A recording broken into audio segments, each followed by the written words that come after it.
সকাল সকাল উঠেই আগে হাজবেন্ডের লাঞ্চ বক্সটা রেডি করছিলাম। লাঞ্চ বক্সে ছিল আলু দিয়ে তৈরি স্যান্ডউইচ, ডিম সেদ্ধ আর গ্রেপস।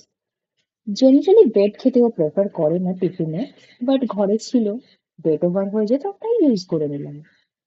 ওকে রেডি করে দিয়ে বেরিয়ে পড়লাম জিমের উদ্দেশ্যে। হ্যাঁ, ঠিকই বলেছেন, ওকে রেডি করে দিয়ে, বিকজ আমাকে তো দুজনকে রেডি করতে হয়, যদিও এখন ছেলের স্কুল ছুটি চলছে। ব্যাকের ওয়ার্কআউট ছিল সেদিন আমার। ওয়ার্কআউট কমপ্লিট করে বাইরে দেখি প্রচুর রোদ, তাই চশমা ছাতা সবকিছু পরে লিটারেলি হুলো বেড়ালের মতো সেজে চলে এলাম বাড়িতে। বাড়িতে এসে নাকি একটু পড়তে বসিয়েছিলাম, কারণ একদম কিচ্ছু না পড়লে সব ভুলে যাবে। তারপরে তাড়াতাড়ি রান্না বান্না সেরে নিলাম। সেদিন হয়েছিল চিকেন। এই কড়াইটা আমার শাশুড়ি মায়ের, অনেক দিনের পুরনো, এত ভালো যে ফেলতে আমার খুবই মায়া লাগে। তারপর লাঞ্চ করে একটু বেরিয়েছিলাম একটা জায়গায়।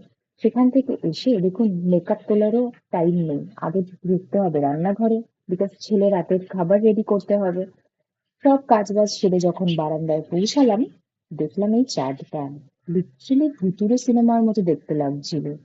যাই হোক, চলো টাটা বাই।